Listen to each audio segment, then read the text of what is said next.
Slides are out. Got lots of room in this camper. We've owned this camper for only 3-4 years.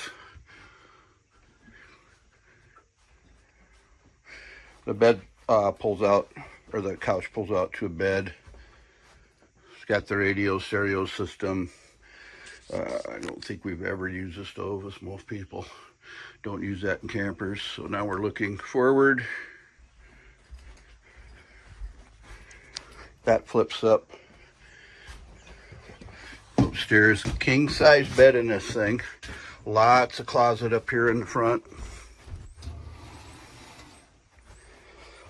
King size bed there. A nice